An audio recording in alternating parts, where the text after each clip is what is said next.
My name is Mark Gerard. I'm the chair of teacher education here at Western Oregon University. I've been here for 10 years.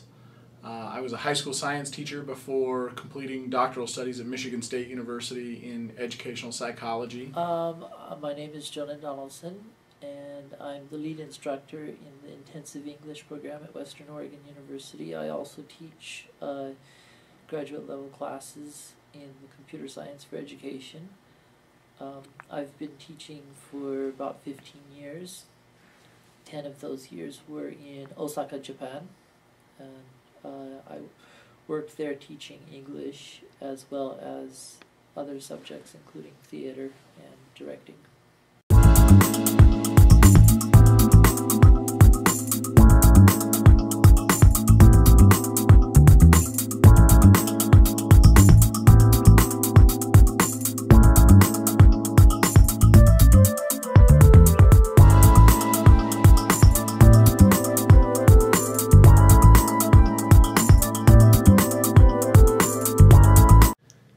Compulsory education plays an important role, I think, in the success of, at least in my life, and I hope it plays an important role in most people's lives. For me personally, my doctoral studies were absolutely transformative. I feel like I learned an incredible amount of stuff, but also just to think systematically and rigorously, but at the same time, all of the things that happen outside of school in your home life, growing up, and the kinds of conversations that you have with people outside of school, I think those all shape who we are as learners as well. My oldest brother loved science, and he would drag me outside at night to look at the moon, or he would tell me about the rocks and stuff, as we're driving around. And I know that I became a high school science teacher because of that, because of he engaged me in those things when I was, 10 years old. When I was a kid, I didn't go to school. My mom and dad, very smart people, but they thought I shouldn't be exposed to all of the negative influences that are in schools. So they were planning to start my education around 7 or 8 years old, but they started with my brother when he was around 7 and I was younger than him, and they taught him how to read. And I didn't like that he was learning stuff that I wasn't learning, so I just suddenly started reading. And he didn't like that very much because he struggled a lot at first, and I was just like picking it up because I just wanted to beat him. It's kind of fun. Anyway, so after that, then my parents put me and my brother together in all of our learning experiences.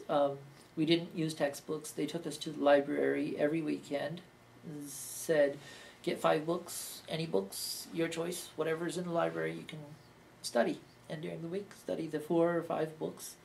That was the core of the education, and in addition to this, then there were a lot of internship type situations where I would go work in like a medical lab or something. Even like 12 years old, 11 years old, I was off doing these really fun things. Like I was helping a physical therapist for a while, and I was working in a medical lab for a while, and I worked in a hospital's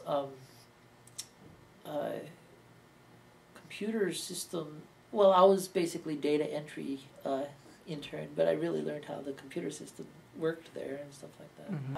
I took tests, not every year, but maybe every other year. My parents thought I should take the standardized tests. I don't remember which one, Michigan or something like that. Just to compare, to make sure I'm on track and not falling behind or anything. But every year, my results would always put me at about 8 to 10 grades ahead of other kids my age, so they never worried about it much. And I didn't think it was really a test. I thought it was just something fun to do.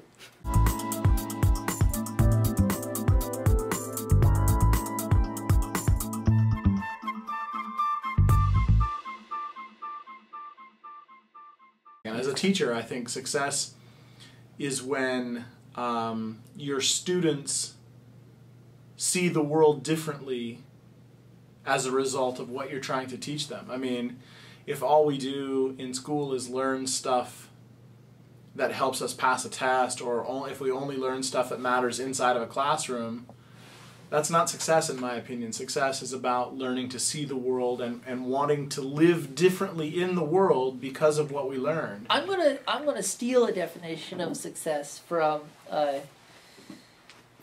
Benjamin Zander, who said, "My definition of success is how many shining eyes are around you." And so I want to steal that one. For me, success is, I am successful if there's shining eyes around me, and my students are successful if their eyes are shining.